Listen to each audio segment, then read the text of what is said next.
Again, we're here with Rosie Ewert, Motivation Bridge and the Wall of Awful.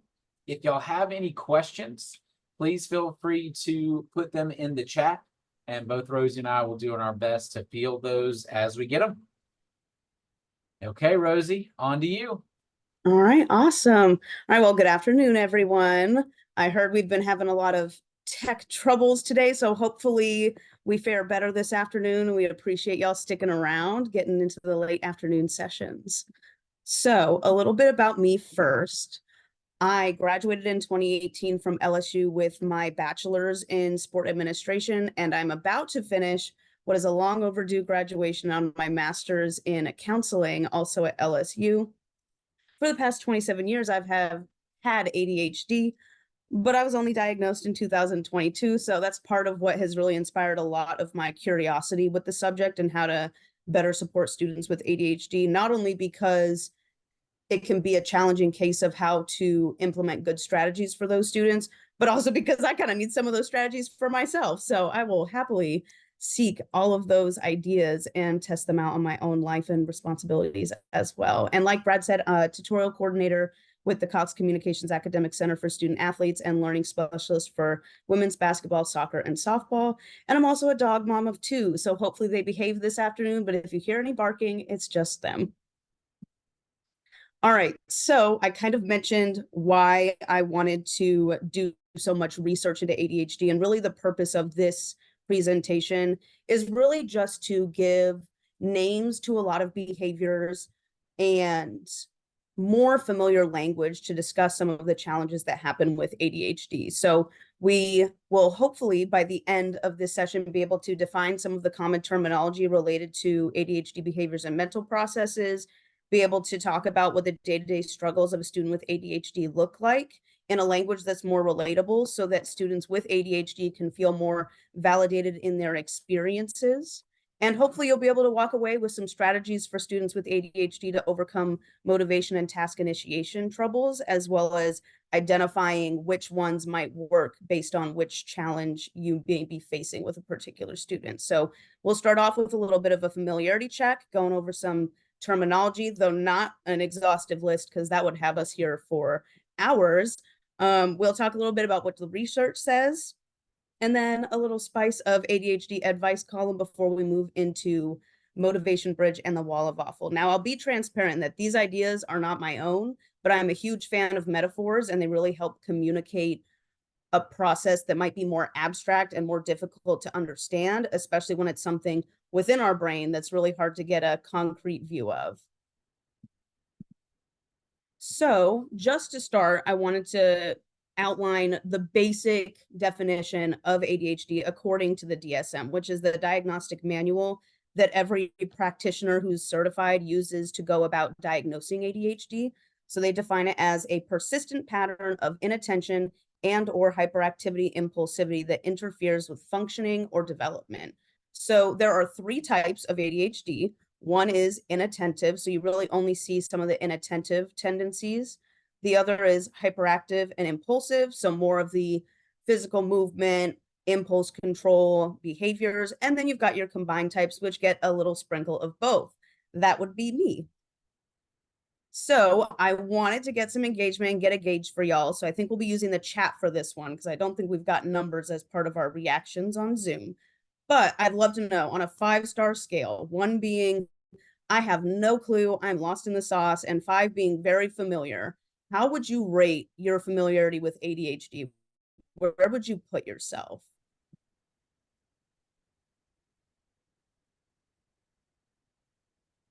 Let's see. Okay, some 2 3s, some 3s. All right, a 5. Lots of 4s. Okay, nice. So we've got like a good mix in here. So hopefully today will either affirm a lot of the information you do know to make you feel more confident in what you're familiar with, or you'll learn some new information that you'll be able to take and use with students that you work with in whatever capacity. So getting into some common terminology, I plucked a couple that come up a lot as buzzwords these days, and especially on TikTok as the algorithm really pushes a lot of those more common topics of discussion to the forefront. I'm curious, do any of these stick out to y'all as, oh, that's something I've heard of, but I don't really know it? Or maybe it's something that you haven't heard of at all? Anywhere along that spectrum of this is something that's new to me.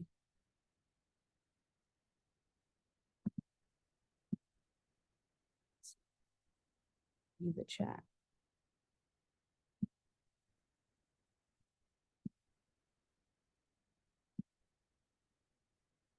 Maybe everyone's kind of seen these before. Let's see. Rejection sensitive dysphoria is new. Never heard of time blindness. Oh, I'm going to have fun with y'all. This is going to be great. I'm excited. So what I'm going to do is I'm just going to give just a brief little explanation of each one. And of course, this is hopefully going to open the door for further curiosity and exploration. This is really just a taste. There is so much out there and so much more terminology to know. But again, like I said, these come up a lot. So decision paralysis is almost exactly as it sounds. This happens when someone is just, an individual with ADHD is so overwhelmed either by the environment or the amount of information that they're given, where they might just freeze, or a lot of times they kind of glitch where they just don't even know where to start or what to do. So maybe they're thinking of doing a task and then they realize, oh, but I have to do this task before I can do that one. Oh, and the only way I can do this is if I do that. And so now I've got someone almost doing the robot dance, trying to figure out where they're going to go. That's sort of decision paralysis in action. Now, time blindness is the inability to really sense how much time has passed and to estimate the amount of time needed in order to complete a particular task or daily activity. So it's very easy for individuals with ADHD to say, oh yeah, that'll only take me 5 minutes. And then suddenly 15 minutes has passed and totally unaware of how much time has passed. And in the same way, the opposite can be true. This perception that a task might take 2 or 3 hours to do so, it's put off and put off and put off. And then when it actually gets done, it really took maybe 20 minutes. But the ability to gauge that relationship with time just isn't quite there, like it is with what we'll call the neurotypical brain in this conversation, so our non-ADHD. Your rejection sensitive dysphoria is something very common with neurodivergence, probably not just ADHD, but for the sake of today's conversation, we will be talking about ADHD. And this is really just that extreme emotional sensitivity to perceived rejection or criticism. So it doesn't even have to be what anyone would objectively perceive as criticism or rejection. If it's perceived that way by the individual with ADHD, the emotional response is really intense. And oftentimes the rejection sensitive dysphoria can be inward as well, in that belief of I can achieve something just might not be there. And there's a lot of like internal criticism that comes with that as well. Your body focused repetitive behaviors. This is just a more formal term for any sort of body focused physical activity that you might see. We're talking like nail biting, lip biting, hair pulling, and there's a lot of formal terminology for the different conditions that can fall into that umbrella. But oftentimes this is a form of what we call stimming, or short for stimulating. So it's a behavior that is, I wouldn't necessarily say it's like triggering the dopamine, but that active, like stimulating activity is really what drives an individual with ADHD to perform a body focused repetitive behavior, especially when anxiety gets thrown into the mix. Your attentional bias is really just going to be that ability to really pay attention to certain stimuli in your environment while simultaneously ignoring the other ones. So for example, an individual with ADHD may have a list of ingredients on a particular recipe that they are looking for in their kitchen. And maybe it's not in order of where you'd find it in the fridge versus the cabinet. And they are so locked into this list, they go, okay, I need eggs. And they go into the fridge, they grab eggs, they think they've got everything together. And then at the bottom of the list, maybe it says butter. And it's, oh, well, the butter was right there next to the eggs. Why didn't I grab it? Because my focus was get the eggs out of the fridge. So being able to be so locked into one stimulus that we're focused on in an environment that we totally don't even process anything else. So whether that's a sound, a visual, anything you can think of. Now getting into executive function or executive dysfunction, essentially, this is the mental skills that allow us to control emotions and problem solve. And when these are dysfunctioning, it makes a lot of those activities that executive function is responsible for that much more challenging, because the brain doesn't even have the tools to do that adequately in the first place. And then when you throw in emotional dysregulation that can come from things like rejection sensitive dysphoria, now your ability to regulate emotions and problem solve can get even more scrambled. And then we get into hyperfocus. So this one, almost how it sounds.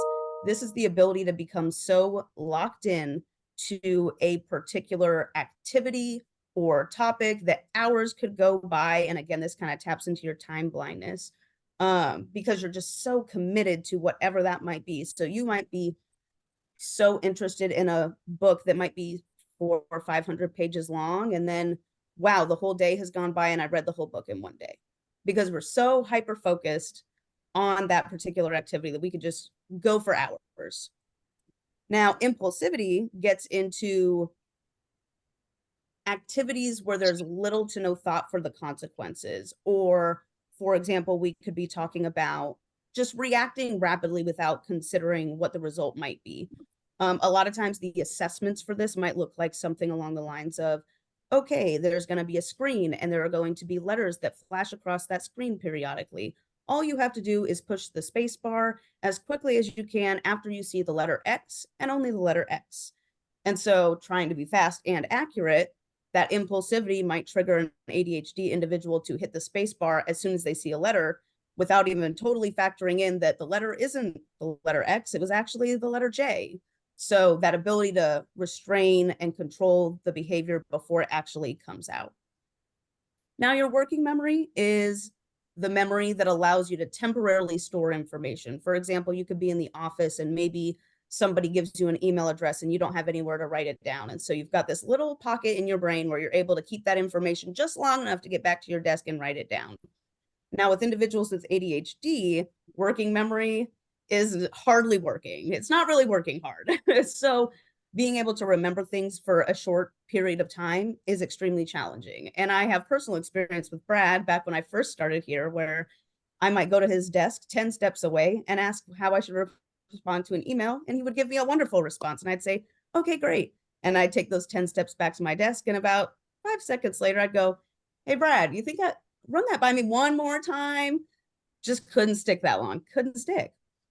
And then the last terminology that we've got up here, emotional dysregulation. So this is the impaired ability to control the emotional response. So reactions could seem extreme and overblown, and oh my gosh, they're making such a big deal out of this. What is going on?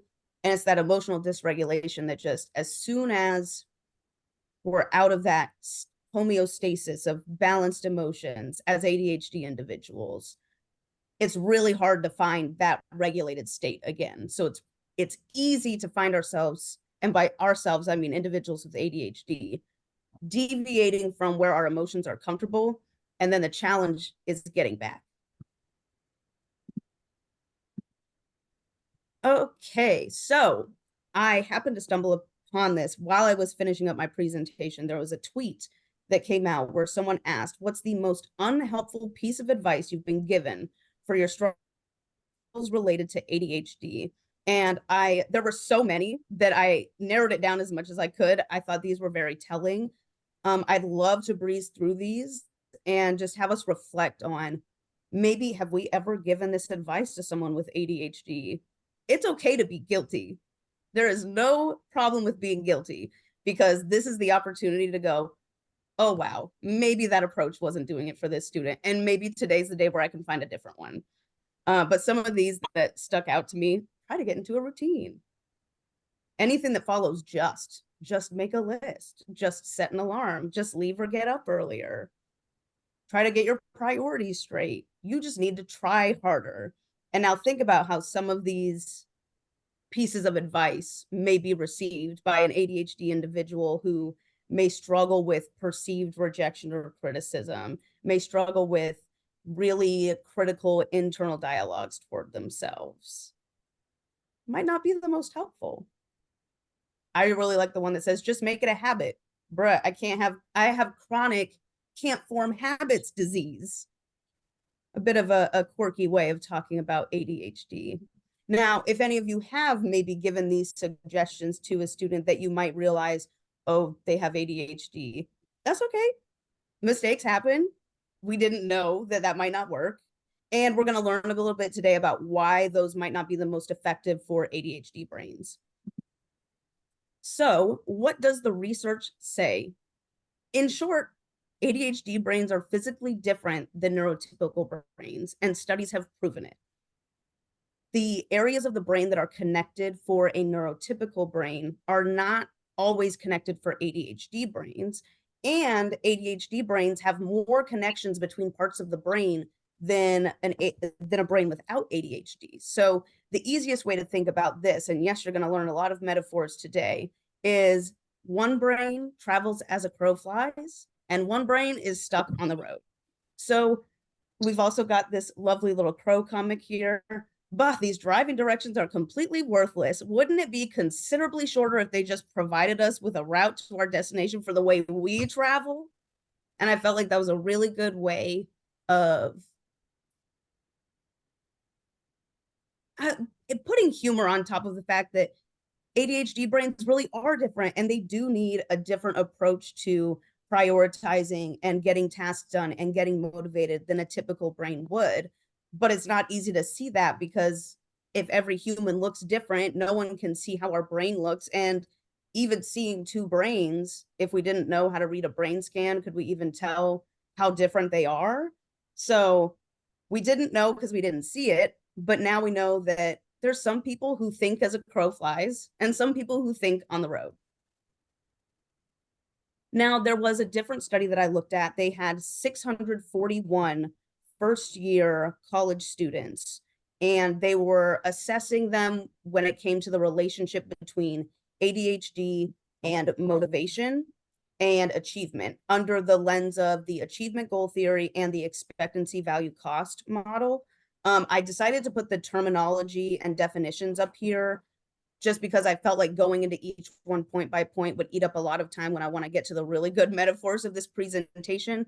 But essentially what we're looking at here is that the students in this study who reported higher symptoms of ADHD also reported lower levels of the more adaptive motivation and higher levels of the maladaptive motivation. So your adaptive motivation are going to be those really strong and worthwhile reasons for being motivated. So whether that's, I really just want to get better at this so that I can become a professional at it, or I really see the value of what I'm doing and I want to complete this task because inside I get it, versus your maladaptive motivation where I'm just doing this because I don't want to get punished, or I'm just doing this because I don't want people to think that I'm not as good as my classmates, because there's a lot of anxiety and struggles with that, right? Where students without ADHD might be able to get those assignments done really easy, whereas ADHD brains might wait until the last minute, and then finally that sense of urgency hits and they're able to get it done, but they had to be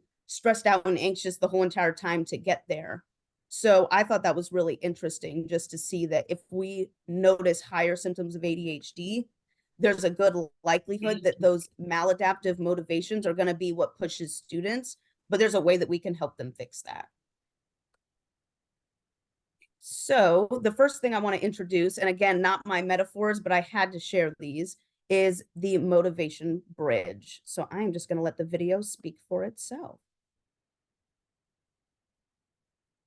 Hello, brains and hearts. Remember that thing I promised you I'd do? Yeah, about that. We don't always do what we intend to do. Why? Because between intending to do it and actually doing it, there's a big chasm. With most tasks, for most people, that chasm is bridged by motivation. We'll call this motivation bridge. And it's built using motivational planks like, this will be good for my career. It'll make my family proud. I told a bunch of people I would. Motivation bridge isn't always perfect, but little gaps in motivation can be overcome with willpower. Self-discipline. I don't want to do the thing, but if it's important to me, I will. I might not have all the motivation, but I have enough that I can get there. Unfortunately, ADHD is what Dr. Russell Barkley often refers to as a motivation deficit disorder. Something might be just as important to us as it is to somebody without ADHD, but that importance doesn't give us as many motivational planks. We don't have little gaps in motivation.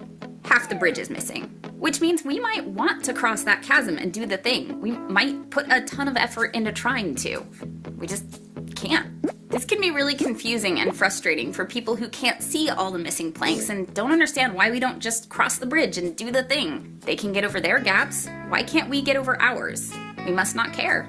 We must be lazy. It's also confusing and frustrating for us when it's a bridge we've crossed before, a thing we've been able to do before. This is why many ADHDers feel like maybe we are just lazy or don't care. We know we can do it, other people are doing it, so why aren't we?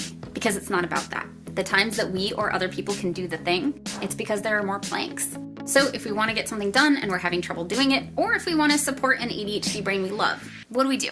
How do we fix motivation bridge? First, it helps to understand what ADHD brains find motivating and what they don't, because this also differs a bit from neurotypical brains. According to research, ADHD brains tend to have trouble with tasks that are lengthy, repetitive, or boring. On the flip side, there are a few things that give ADHD brains a bunch of motivational planks. Things that are urgent, things that are new or novel, and things that are of personal interest. In other words, things that are stimulating or engaging to our brains, which is also why stimulant, medication, and exercise can be helpful. This need for stimulation isn't a choice. It's how our brains work. Some tasks naturally include these motivational planks. Video games, anyone? Which is why they hold our focus so well. But for those that don't, we can add them. We can fill in the planks. How? 1. Make it urgent. One way we do this kind of unintentionally is by procrastinating. We might struggle for weeks to get started on a paper, but then the night before it's due, a sense of urgency kicks in, and suddenly we have the planks to get over that bridge. Sound familiar? That might not be the healthiest thing in the world, but there are other ways to create a sense of urgency. Creating artificial deadlines is... I don't know what happened. Where'd the video go? Okay. We will find the spot. No worries. I've watched this video enough times to know exactly where we were. Hello, brains and hearts. Remember that thing I promised you I'd do? Yeah, about that. To check in on each other's progress. There we go. Weeks to get started on a paper, but then the night before it's due, a sense of urgency kicks in, and suddenly we have the planks to get over that bridge. Sound familiar? That might not be the healthiest thing in the world, but there are other ways to create a sense of urgency. Creating artificial deadlines is kind of hit and miss for ADHD brains, since we know on some level the deadline isn't real, but accountability can help make it real. Maybe instead of having one final deadline for a paper, ask your teacher if you can have a deadline for each draft. If you've got a big project at work, meet with a coworker regularly to check in on each other's progress. Want to get your house clean? Invite someone over. Knowing someone will see our house, and soon, can give us the motivational planks we need to clean it up. And sometimes we don't even need to make the task urgent, we just need to see the ways in which it already is. I might not feel like I need to do something today, but if I don't, it's going to put me behind on the rest of my week. Realizing that helps. Timers are also useful. Setting a timer and seeing how much you can get done before it goes off. What doesn't help? Seeing that someone with ADHD is struggling with something and being like, it's okay, get it to me whenever. Although it's wonderfully understanding, it actually takes away planks and makes it less likely that we'll be able to get it done. Instead, check in, ask for updates. Shame-free accountability is really helpful. 2. Make it new or novel. We can't always do new things, but we can do them in new environments or in new ways. Do your homework in a hammock. Learn new ways to fold laundry. I was kind of meh about folding laundry until I learned Marie Kondo's method, and now it's kind of fun. If you're having trouble getting yourself to floss, try getting a variety of floss flavors to choose from. I tend to get bored of my hobbies really quickly, but I've learned to accept that once they get old, I will put them down for a while, and I'll cycle back to them when they feel new again. For tasks you have to do a lot, you can iterate on them. Challenge yourself to find easier, better, or faster ways to do them. Or weirder ways. Studying might be boring, but what if I had to do it upside down? Gamification can make repetitive tasks novel. There are a lot of ways to mix it up. Finally, 3, make it personally interesting. ADHDers are interest-based learners. It's a lot easier for me to read a book in a series that I'm excited about than one my teacher assigned me for homework. That's true for anyone, but for those with ADHD, it can be the difference between being able to get it done and not. Anyone who's ever lived with an ADHD brain knows that whether or not we're interested in a task can be the difference between it taking 5 minutes and 5 years. So at this point, before I even start a task, I try to get my brain interested in it. One way I do this, the episodes I make for this channel are usually about something that I'm struggling with at the time, so I'm personally invested in finding a solution. Sometimes we don't get to choose the tasks we have to do, but we can do them in a way we find interesting.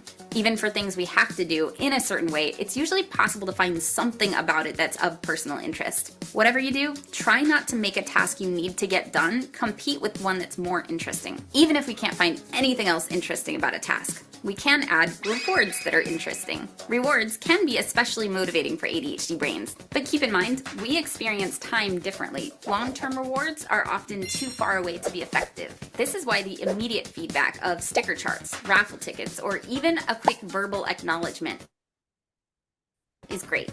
It shortens the distance between the behavior and the reward, which makes it more motivating and gives us more motivational planks.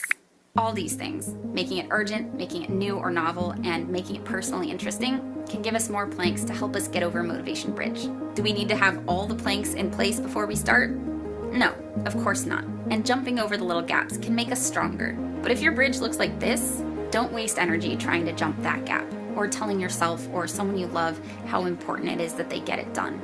They know. Instead, get curious about what's missing, and then fill in the blanks.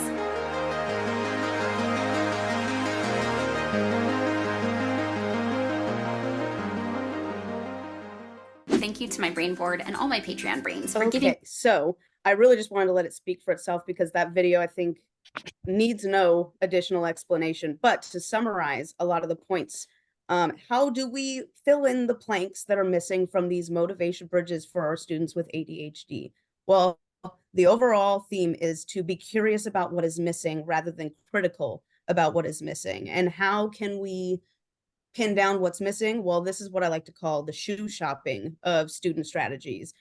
You go into a shoe store, you're not always going to put on the right shoe, and that's the only one you try on. Sometimes it's going to be the wrong size, the wrong fit, and you have to experiment. So that's oftentimes what ADHD brains have to do as well. So whether that's finding ways to make it urgent by adding artificial deadlines and checking in frequently, or if it's ways of talking through, how is this task already urgent? I mean, think about all the other things that are going to trickle down if you don't do this right now.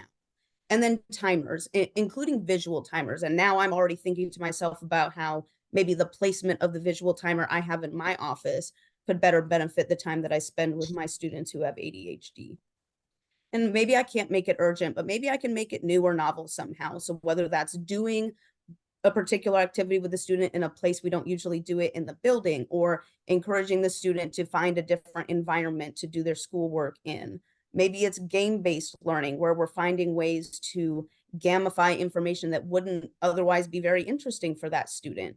And I think a big part of that is just accepting that some of these tactics aren't going to last forever. So you ride it till the wheels fall off, and then you accept when it's done and go back to the shoe store and find another pair that fits. And then, of course, making it personally interesting. So not every student is going to be interested by the same things. And oftentimes students feel like they have to pick a certain topic, but really it's if they have the freedom to pick whatever topic they want for something, you might as well pick something you already somewhat know and are interested in. Otherwise, you're making a task that's already maybe not the most exciting thing that much more unexciting and that much more difficult to motivate yourself to do. And then, of course, adding rewards with time blindness in mind. Maybe we can't sit there and tell our ADHD students that, oh, if they do X, Y, Z, X number of times a week for the rest of the month, they get something and that'll work. But hey, maybe it's, hey, if you can get X, Y, Z done in 10 minutes, I'll give you a break to check out your phone. Just something small that motivates that part of the brain and gets them moving into a task. Now, of course, this is for the bridge. If we can tell that our motivation issue is because our bridge is missing planks, then a lot of this might work. But what if we're not looking at a motivation bridge? What if we're looking at a wall of awful? If it wants to let me, oh, where did it go? There we go.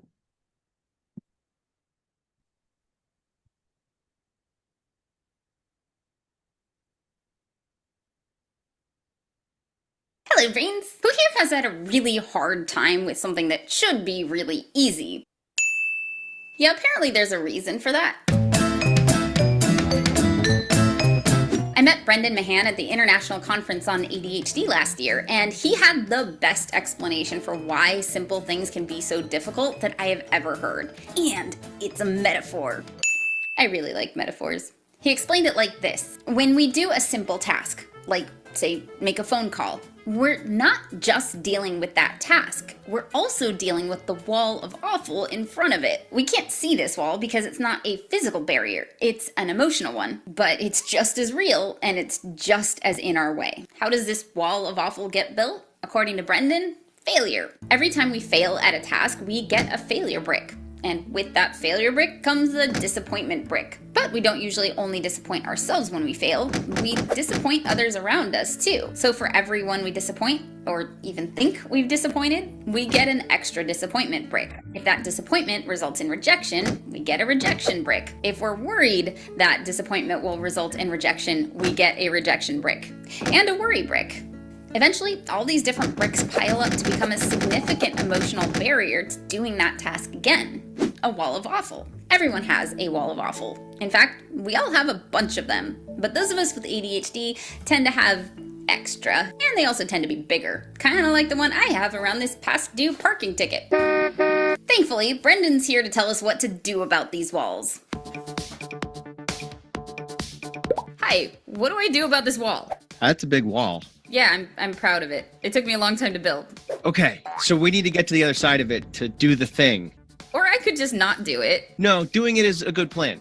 So there are 5 ways people try to get past the wall of awful. 2 don't work. 3 of them work, but one of those is totally unhealthy and not a good plan. The 2 that don't work are staring at it, sort of like we're doing right now, and going around it. So staring at it doesn't engage in the wall in any way, and it's not useful. Going around it, it's just not possible. Why can't I go around the wall? Because it's a metaphor, and it's infinitely wide. I know, because I made it up. The first way that works to get us past the wall is we can turn green, we can get some purple pants, we can get really mad, and we can Hulk smash our way through this wall. But that also means we have to get really angry. And that anger damages our relationship. Because we might turn to our friend and be like, fine, I'll do the dishes. God, just shut up about it. And now I'm hurting that relationship. I mean, I got past my wall of awful for the dishes, but it's not healthy. The other option is to Hulk smash inwardly, which is when we start thinking about how much we suck and wondering, why can't I just do this? What's wrong with me? That kind of stuff. That self-flagellation eventually gives us the energy to push through the wall. But that damages our self-esteem. It's hurting our relationship with ourselves. So Hulk smash is not a good plan.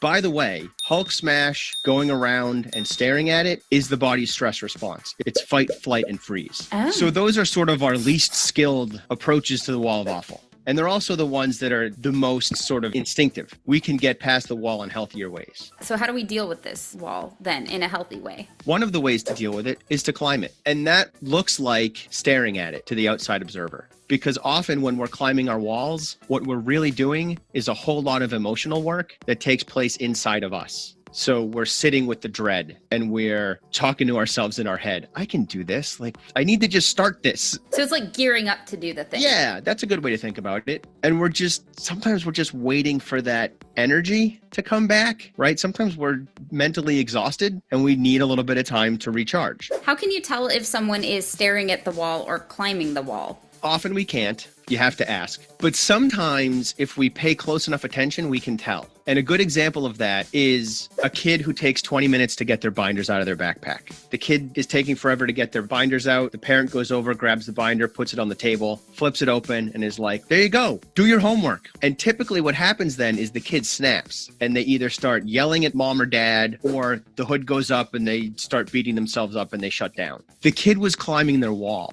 The reason it was taking them so long to get their binders out of their backpack was that action was the physical manifestation of them climbing the wall. But the climb was hard and it was taking 20 minutes. And when mom or dad insists that they do the work right now, they're saying, get to the other side of the wall. And the only option that kid has to get to the other side that quickly is to Hulk smash their way through the wall. But if we notice that someone is kind of heading towards doing the thing that they need to do, probably they're heading towards doing that thing. They just need a little bit of a longer runway. What gets tricky is when it's computer-based, because sometimes we do the computer equivalent of picking up sticks in the yard before we mow, but then we get sucked down the Facebook rabbit hole or whatever it is that we get distracted by, and we don't realize that we've been diverted and we're going somewhere else. So that's where an outside observer can be beneficial. They just have to be careful about how they communicate that with us. How can I tell if I'm climbing the wall or if I'm just staring at it? Yeah, that's a good question. One, you have to know that you have a wall of awful for the thing that you're about to start. And if you're trying to start a task that you have a wall of awful for, as soon as you realize you're struggling, you can think, oh, I'm climbing the wall of awful. And that's the language we want to use, because we could say that we're sitting with the dread, but sitting and procrastinating are very stationary verbs. Climbing is an active verb. Climbing the wall and that little reframe can help us move forward towards the task that we want to engage in.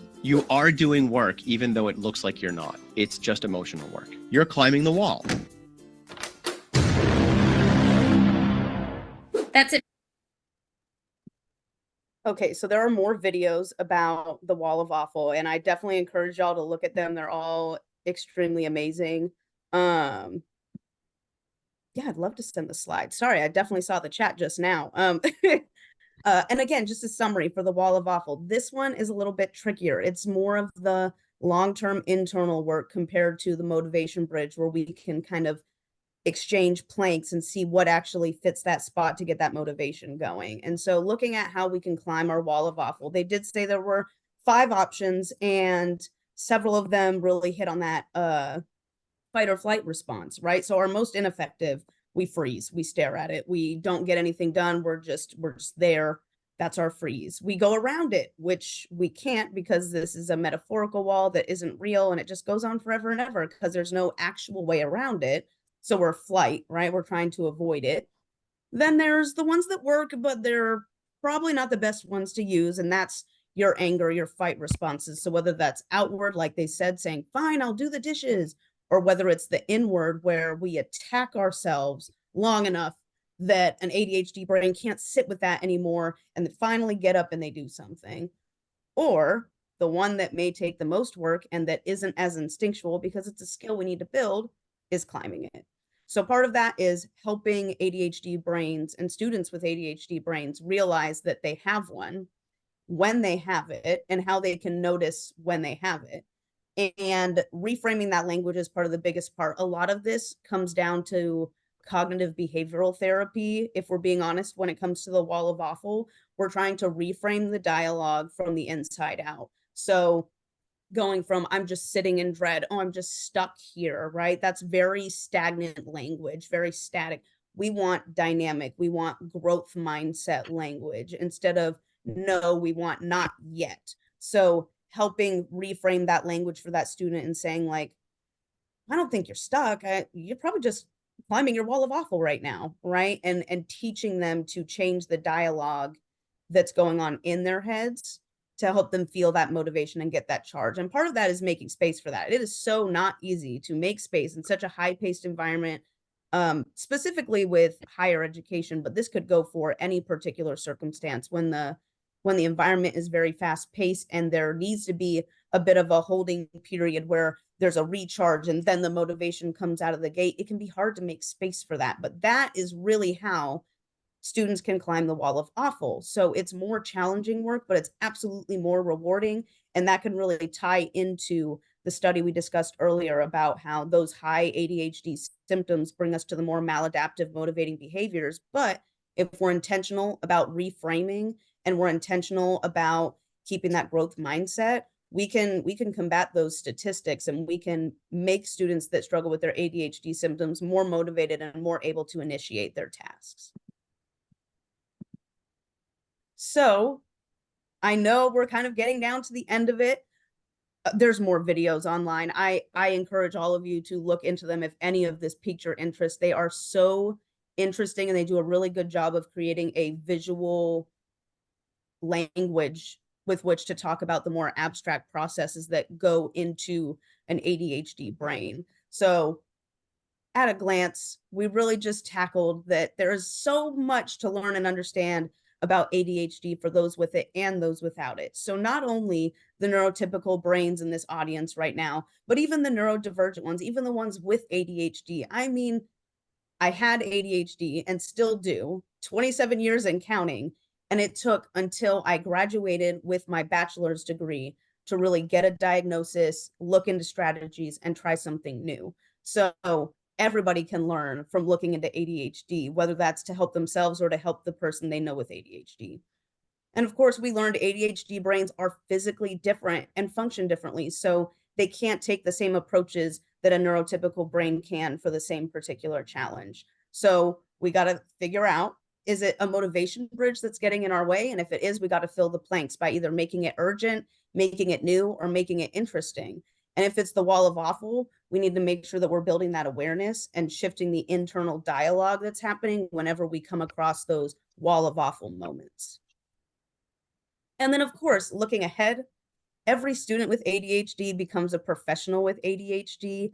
And there's already been discussions with my coworkers about this, but I'd love to bring together an ADHD professionals panel where we can talk about how the ADHD struggles translate into the professional setting now that we're out of school and really in the throes of our careers, and how we actually overcome some of those challenges, and maybe how we can take a tip or two from the ADHD student strategies as ADHD professionals.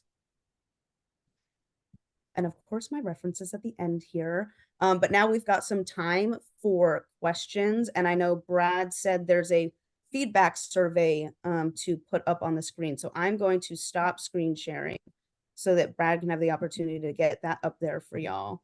Yeah, And then- right on cue. Y'all hang around. I'm going to share the QR code so y'all can provide feedback, the evaluation for that. Rosie, is that showing up for you? Yes, it is. Perfect. And while that's up, y'all are free to unmute yourselves, ask any questions to Rosie. You could put them in the chat. Appreciate y'all hopping on today.